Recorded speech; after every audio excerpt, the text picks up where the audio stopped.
Hi guys, ඔන්න ගොඩ දවසකින් නුවර ඇවිදින්න යන්නේ. මොකද මම හිටියේ නැහැ නුවර. ඉතින් අද මම හිතුවා නුවර ආපු එකේ වෙනස්ම තැනකට යන්න. ඔයාලා දන්න wax museum එකට තමයි අද මම ආවේ. ඉතින් අපි උඩට ගිහින් බලමු. මම හිතන්න තරම ඉන්න අයියෝ අලියෙකුත් ගියා. මම ඔයාලට පෙන්නන්නම්.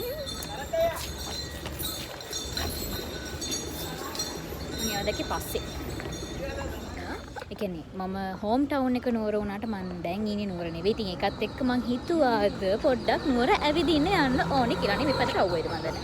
කොහොම හරි මම අද යන්න මුලින්ම තීරණය කරේ wax museum එක. නුවර තියෙන wax museum එක. මොකද ඒක හැදුවට මට යන්න වුණේ නැහැ. මං දැනන් හිටියා තියනවා කියලා. හැබැයි මට යන්න වුණේ නැහැ. ඉතින් ඒ හින්දා මම හිතුවා අද නුවර ගිහාම කට්ටියත් එක්ක wax museum එක බලන්න යන්න ඕනේ කියලා.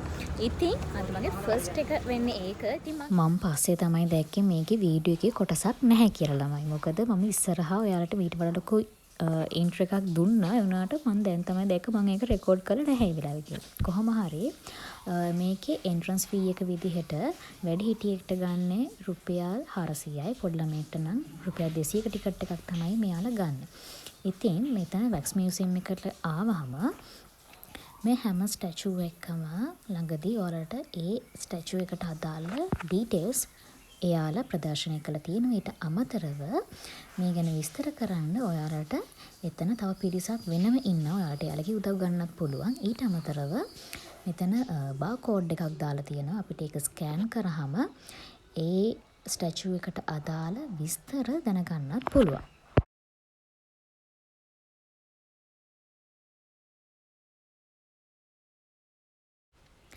මේ ඉන්නේ පළවන විමල ධර්මසූරිය රජතුමා.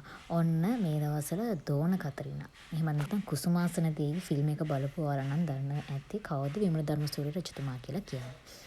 ඉතින් මේ වගේ උඩරට රාජධානිය රජ කරපු ගොඩක් රජවරුන්ගේ ස්ටැචුස් මේ wax museum එකට ආවොත් ඔයාලට බලා ගන්න පුළුවන්. ඇත්තටම කිව්වොත් ඒ ස්ටැචුස් හරිම ජීවමාන ගතියයි. මොකද ඒ හැම නෙලීමක්ම කියන්නේ ඒ ස්ටැචු එක අඹලා තියෙන විදිය හරිම ලයිව්. ඇත්තටම කෙනෙක් ඉන්නා වගේ දැනෙන තරම් මාර හොඳ නිර්මාණයක් තමයි කරලා තියෙන්නේ. ඉතින් මෙතනදී මම ලොකු විස්තරයක් කරන්න යන්නේ නැහැ. මොකද මේ හැම විස්තරයක්ම මෙතන ප්‍රදර්ශනය කරලා තියෙනවා. ඔයාලට ආවොත් අනිවාර්යයෙන්ම බලා ගන්න පුළුවන්. මේ ඉන්නේ කුසුමාසන දේවිය. අර මං කලින් පෙන්වුවේ සෙනරත් රජතුමා. ඒ කියන්නේ සෙනරත් රජතුමා කියන්නේ කුසුමාසන දේවියගේ දෙවෙනි හස්බන්ඩ්. එහෙම කියන්නේ විමල ධර්මසූරිය රජතුමාට පස්සේ රජ වුණේ සෙනරත් රජතුමා. මේ ඉන්නේ රාසින් දෙයියෝ. එහෙමත් නැත්නම් දෙවන රාජසිංහ රජතුමා. ඒ කියන්නේ විමල ධර්මසූරිය රජතුමාගේ සහ කුසුමාසන දේවියගේ පුතා. මෙතුමා ගැන කිව්වොත් එකල හිටපු උඩරට රාජධානියේ හිටපු අසහාය නායකයෙක් විදිහට තමයි හඳුන්වන්නේ දෙවෙනි රාජසිංහ රජතුමා. හේතුව තමයි රන්දෙනිවල සටන. එහෙමත් නැත්නම් අය ගම්නෝරු සටන වගේ සටන් රසකට නායකත්වයේ දෙමින් රටේ උන්නතිය වෙනුවෙන් සේවය කරපු රජ කෙනෙක් තමයි මේ දෙවෙනි රාජසිංහ රජතුමා කියලා කියන්නේ. ඔන්න 10-11 වසරේ ඉතිහාසයේ පොත මතකයි නම් මෙන්න මේ ස්ටැචු එක වලට මතක් වෙන්න ඕන එකපාරටම දෙවෙනි රාජසිංහ රජතුමාගේ ෆොටෝ එකක් ඉතිහාසයේ පොතේ තියෙනවා. එතකොට මෙතන ප්‍රදර්ශනය කළ තියෙනවා ඒ කාලේ වුණ සටන්වල සටන් මම්පෙතක්. ඒ කියන්නේ උඩරට රාජධානියේ ඒ සටන් සිදුවුණු ස්ථාන ලකුණු කරපු ස්ටැචු එකකුත් මෙතනට આવත් වලට බලා ගන්න පුළුවන්. ඔයාලට එදා හෙළදිව කියන පොත මතකයි නම් අන්න ඒ පොතේ කර්තෘවරයා වෙච්ච රොබර්ට් නොක්ස් තමයි මේ ඉන්නේ. ඉංග්‍රීසි ජාතික රොබර්ට් නොක්ස් වසර 19ක් ශ්‍රී ලංකාවේ සිරකරුවෙක් විදිහට හිටියා. හැබැයි මෙතන තියෙන එක විශේෂත්වයක් තමයි ඔහු හිරකරුවෙක් වුණාට ඔහුට අවස්ථාවක් හම්බුණා සාමාන්‍ය වැසියෙක් විදිහට ජීවනෝපායක් කරගෙන රට පුරා ඇවිදිමින් කාලය ගත කරන්න අවස්ථාවක් හම්බුණා. මෙතනදී ඉතින් එයා ගොවිතැන් කරගෙන එහෙම තමයි ජීවත් වුනේ. අපි කවුරුත් දන්න මඩ සෝදාගත් කල ගොවියත් රජකමට සුදුසුයි කියලා කියමන කිව්වේ මෙන්න මේ රොබර්ට් නොක්ස් තමයි. ඉතින් පසු කාලීනව ඔහු අපේ රටෙන් පිටත් වෙලා යනවා. ඒ කියන්නේ ඇත්තටම කිව්වොත් පැනලා යනවා කියලා තමයි කියන්නේ. ඒ ගිහින් තමයි එදා හෙළදිව කියන කෘතිය රචනා කළේ. මේ ඉන්නේ සිංහලයේ අවසාන රජවරු ටික. දෙවන විමල ධර්මසූරිය රජතුමා සහ ඔහුගේ පුත් ශ්‍රී වීර පරාක්‍රම නරේන්ද්‍ර සිංහ. මේ වීර පරාක්‍රම නරේන්ද්‍ර සිංහ රජතුමා නම් තව නම් වලින් හඳුනනවා. සෙල්ලම් නිරිඳු කුණ්ඩසාලි කුමාරයා. ඇත්තටම කිව්වොත් මෙම රජතුමාගෙන් පස්සේ තමයි සිංහල රජවරුන්ගේ බිඳවැටීමක් ඇති වුණේ. එතනින් පස්සේ රජකම් කරන්න පටන් ගත්තේ දෙමළ රජවරු. ශ්‍රී විජය රාජසිංහ රජතුමා තමයි උඩරට රාජධානියේ හිටපු පළවෙනි දමිළ රජතුමා වෙන්නේ. එතකොට කවුරුත් දන්න ලැව්කේ නිලමේ තමයි මේ ඉන්නේ.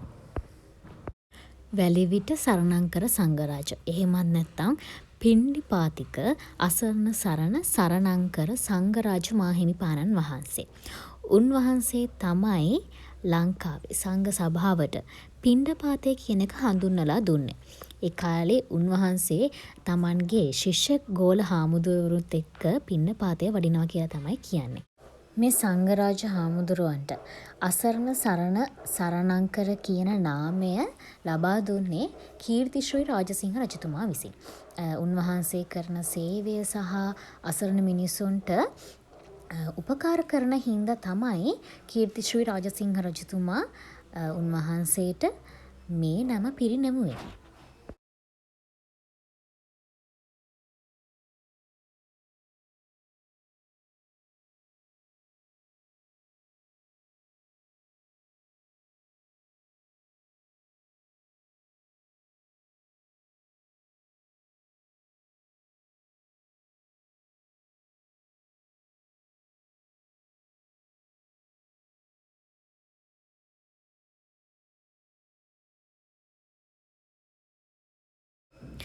උඩරට රාජධානියේ අවසාන රජතුමා කණ්ඩසාමි කුමාරයා හෙවත් ශ්‍රී වික්‍රම රාජසිංහ රජතුමා තමයි මේ ඉන්නේ. රජතුමාගේ බිසවුන වෙන්කත රංගම්මල් බිසවගේ රුවකුත් මෙතන අඹලා තියෙනවා. ඇත්තටම කිව්වොත් මේ රංගම්මල් බිසවත් හරිම ගුණ යහපත් ආගමට ලැබි කාන්තාවක් විදිහට තමයි හඳුන්වන්නේ. ඊට අමතරව රජතුමාගේ සහ බිසවගේ ඡායාරූපයක් එකල හිටපු ඉංග්‍රීසි ජාතිකයෙක් විසින් සිතුවම් කරපු හින්දා දැනටත් අපිට බලා ගන්න පුළුවන් කමක් තියෙනවා. රජතුමාගේ සහ දේවියගේ ජීවමාන සිතුවමක් උනත් ලංකාව තුල තියෙනවා. ශ්‍රී වික්‍රම රාජසිංහ රජතුමා කියන්නේ මුල් කාලීනව හොඳ ආණ්ඩුවක්. එහෙමත් නැත්නම් රාජ්‍යයක් පවත්වාගෙන ගියපු රජ කෙනෙක්. හැබැයි පසු කාලීනව රජතුමාගේ ක්‍රියාකලාපය පොඩ වෙනස් වෙන්න ගත්තේ රජතුමා හැම වෙලාවෙම විශ්වාස කරා Taman වටේ හිටපු අයගේ කේලම් සහ බොරු. අන්න ඒකත් එක්ක තමයි රජතුමාට රජකමේ ගොඩ කාලයක් ඉන්න බැරි වුණේ. ඒ වගේම රජතුමාගේ විනාශයටත් මුල් වුණේ රජතුමාගේ අවට හිටපු පිරිසකගේ කේලම් බොරු වගේ දේවල් විශ්වාස කරන්න ගියප එක කියලා ඒ කාලේ ඉඳන් ජනප්‍රවාදයක් පැවතෙනවා. මෙතන තවත් ලස්සන කතාවක් තියෙනවා. අපි කවුරුත් දන්නේ ශ්‍රී වික්‍රම රාජසිංහ රජතුමා කියන්නේ රාජාධි රාජසිංහ රජතුමාගේ පුතා කියලා. හැබැයි ඇත්තම කතාව ඒක නෙවෙයි. පිළිමතලව්වේ මහ අධිකාරම් තමයි ශ්‍රී වික්‍රම රාජසිංහ රජතුමාගේ ඇත්තම පියා වෙන්නේ. ඒක දන්නේ බිසවත් පිළිමතලව්වේ අධිකාරනුත් විතරයි.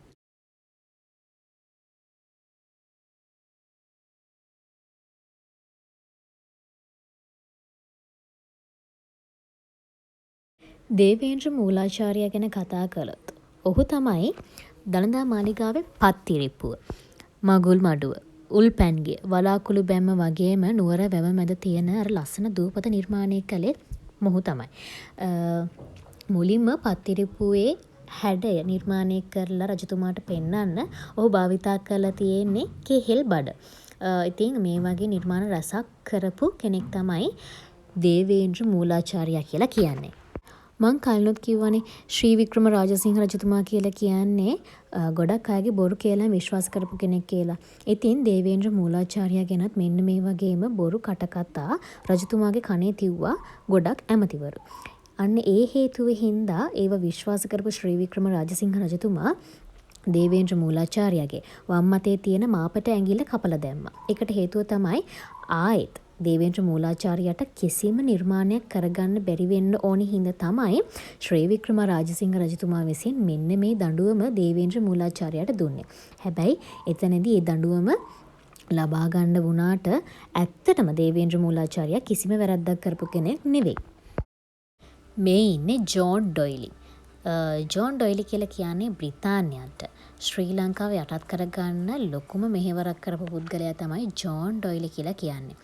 මුලින්ම හොඳටම සිංහල ඉගෙන ගත්ත ජෝන් ඩොයිලි පස්සේ කාලේ උඩරටට ගිහිල්ලා ඒ ඉන්න මිනිසුත් එක්ක හොඳ සිංහල මිනිසෙක් වගේ සිංහලෙන් කතා කරලා රාජධානිය ඇතුළේ තියෙන සියලුම රහස් දැනගෙන ඒ රහස් බ්‍රිතාන්‍යයට දීලා ඊට පස්සේ තමයි මේ රාජ්‍ය අල්ලගන්න සියලුම ප්ලෑන් එක ගහලා තියෙන්නේ. ඇත්තටම කිව්වොත් ජෝන් ඩොයිලි කියන්නේ හරිම කපටි කෙනෙක්.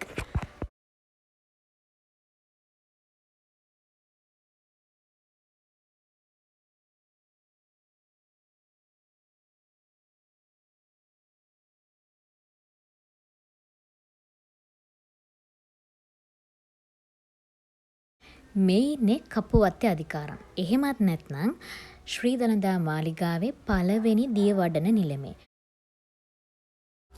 ඉතින් මේ දියවඩන නිලමේතුමාගෙන් පස්සේ මේ වෙද්දී ඉන්න නිලංගෙ දෑල බණ්ඩාර කියන දියවඩන නිලමේ තමයි ශ්‍රී ලංකාවේ ඉන්න 19 වෙනි දියවඩන නිලමේ.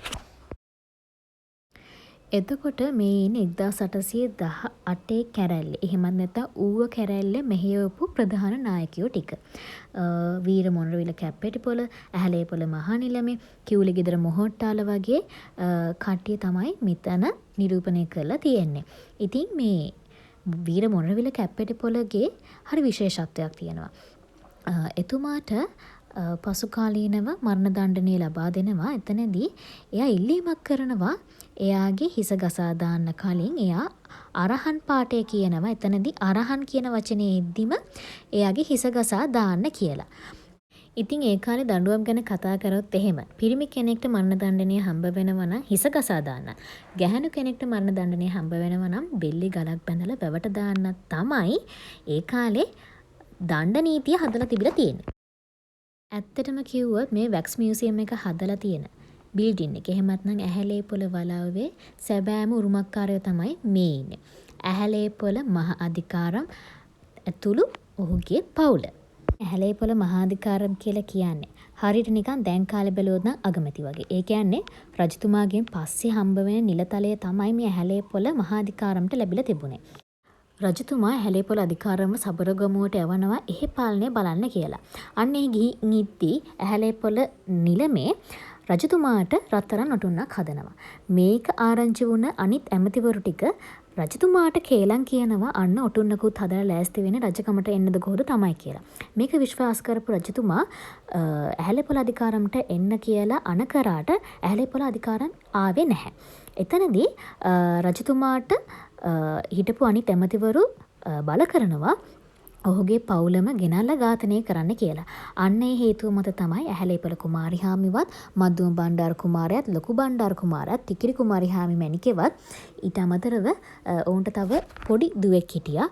අන්න ඒ දරුවන් 4 දෙනා ඇතුළු ඇහැලේපොළ කුමාරි හාමිව මරන්ලා දාන්න මාලිගාවට අරගෙන එන්නේ අන්න ඒ හේතුව මත. එතනදී ඇහැලේපොළ කුමාරි හාමි, ටිකිරි කුමාරි හාමිවත්, අර පුංචි කුමාරි හාමිවත් බෙල්ලේ ගලක් ගැට ගහලා වැවට දානවා.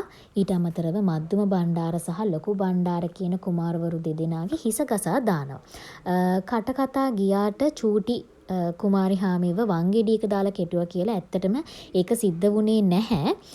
මොකද ඒ දේ කරන්න දුන්නේ නැහැ. පසු කාලීනව හොයාගෙන තියෙනවා ඇත්තටම චූටි කුමාරි හාමිවත් වැවට තල්ලු කරලා තමයි මරලා දාලා තියෙන්නේ කියලා. මේ බිල්ඩින් එක පසු කාලීනව බන්ධනාගාර සිරකරුවන් සිරගත කරලා තිබ්බ එක බන්ධනාගාරයක් විදිහටත් පාවිච්චි කරා. ඉතින් ඒ කාලේ ඒ ඉන්න සිරකරුවන්ට කුටිවලට කෑම දාන්න හදපු සිදුරු තමයි මම ඔයාලට දැන් කලි 4ක් විදිහට පාටවල් වලින් සලකුණු කරලා තියෙන්නේ. මේ බිල්ඩින් එකේ පස්සේ කාලෙක තීන් තාලේප කරද්දී වෙනස් කරපු පාටවල් ටික. මොකද මේක ලෝක උරුම බිල්ඩින් එකක් විදිහට සලකන හින්දා එයාලා අනිවාර්යයෙන්ම මේකේ නෝටිස් කරලා තියන්න ඕනි මේකේ පාට වෙනස් කරා නම් මොන පාටවල්ද වෙනස් කරේ කියලා. ඔන්න ඔහොම තමයි වැක්ස් මියුසියම් එකේ අද දවස් අපේ ගත වුණේ. ඉතින් අතන කිව්වොත් නෝරේ අය අනිවාර්යයෙන් මෙන්න බලන්න try එකක් දෙන්න. මොකද ගොඩක් දේවල් දැනගන්න පුළුවන් මේ අමෝවයි. ගොඩක් දේවල් දැනගන්න පුළුවන් තැනක්. ඒ කියන්නේ නුවර රාජධානිය ගැන ඔයාලා නොදන්න කරුණු ගොඩාක් දැනගන්න පුළුවන් මෙතනට ආවොත්. ඔයාලට ඕන මෙතනට ආවහම ඉන්නවා ඒ ගැන විස්තර කරන්නත් කට්ටියක් ඉන්න. ඉතින් ඔයාලට පුළුවන් ඒ කට්ටිය හරහත් විස්තර දැනගන්න. ඒ වගේම තමයි ඔයාලට හැම ස්ටැචු එකක් ළඟම ඒ ස්ටැචු එකට අදාළව විස්තර කිරීමක් කරලා තියෙන. ඉතින් ඊට අමතරව ඔයාලට දැනගන්නත් පුළුවන්. මම පෙන්නන්න මේ පිටින් මෙන්න මේක තමයි ඉතින් ස්ට්‍රක්චර් එක බිල්ඩින් එකේ. මොකද මම අර කලිනුත් කිව්වා වගේ මේක කාලයක් රැඳවියන් රඳවලා තිබ්බ බන්ධනාගාරයක් විදිහට තමයි පාවිච්චි වුණේ. පස්සේ තමයි බන්ධනාගාරය දුම්බර බන්ධනාගාරයට අරගෙන ගියේ. මේ දෙකම එකට කරලා. ඉතින් මේ තියෙන්නේ එතකොට ඇහැලේපොළ කුමාරිහාමි වලව්ව කියලා කියනවා. ඒකට කියන්නේ නිලමෙතුමාගේ ඔෆිස් එක විදිහට පාවිච්චි කරලා තියෙන්නේ මේ බිල්ඩින් එක. ඉතින් ඔහම තමයි තියෙන්නේ. එතකොට මේ බලන්න මේ බිත්ති කියන්නේ බැම්ම හරිම සේෆ්ටි පිට හදලා තියෙන්නේ. ඒ හැම දෙයක්ම ඉතින් ඔන්නහම තමයි නුවර අද ඇවිදින්න අප එකේ පළවෙනි දවසමයි ගෙවෙන්නේ. වැක්ස් මියුසියම් එකට තමයි ආවේ. ඉතින් නුවර එන ඔයාලත් මතක් කරලා එන්න. රුපියල් 400යි ටිකට් එක වෙන්නේ. ඇඩල්ට්ස්ලට චයිල්ඩ් ටිකට් එක වෙන්නේ රුපියල් 200යි. ඉතින් අනිවාර්යයෙන්ම එන්න. ඔයාලත් ආවහම අමතක කරන්න එපා. ලොකේෂන් එක මම මේ වීඩියෝ එකේ යටින් ඔයාලට දාලා තියන්නම්.